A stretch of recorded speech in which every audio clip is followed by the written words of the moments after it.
Hello friends, ভীষণ ঠান্ডা লেগেছে। আর এই ঠান্ডার মধ্যে ঝাল ঝাল চিকেন কারি খেতে কার না ভালো লাগে, সঙ্গে ভাত কিংবা রুটি। তো যাই হোক, এই রেসিপিটাই তোমাদের সঙ্গে আজকে আমি শেয়ার করব।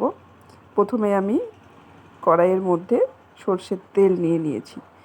আজকে একটু ঠান্ডা লেগেছে, শরীর খারাপ বলে চটজলদি রেসিপিটা ট্রাই করেছি, আর তোমাদেরকে সেটাই শেয়ার করব।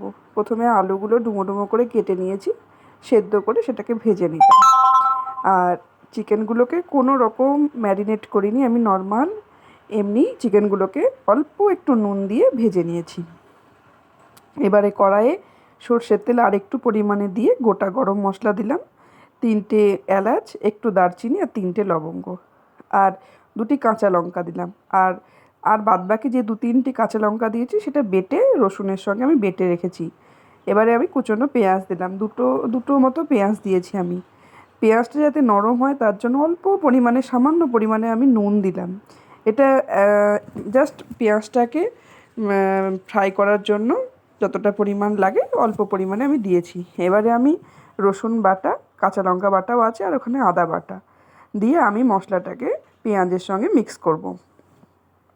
খানিকক্ষণ নাড়াচাড়া করার পরে আমি একটু হলুদ দিলাম। হলুদটা দেওয়ার পর আরেকটু নাড়াচাড়া করব। তারপরে আমি একটা মশলা রেডি করেছি। এখানে ধনে একটু বেশি পরিমাণে আছে, জিরে তুলনায় কম আছে। জিরে গুঁড়ো আর ধনে গুঁড়োকে জলের সঙ্গে মিশিয়ে আমি এই মশলাটা আমি কড়াইয়ে দিলাম। এবার ভালো করে একটু নাড়াচাড়া করব। দেন এবারে আমি এর মধ্যে টমেটো কুচি দিলাম। টমেটো কুচিটা মোটামুটি 1.5খানা, আর ছোটো সাইজের হলে দুটো দিলেই হবে। আর আমার একটু বড় ছিল একটা, একটা ছোটো সাইজ ছিল। এবারে আমি চিকেনটা দিয়ে দেবো।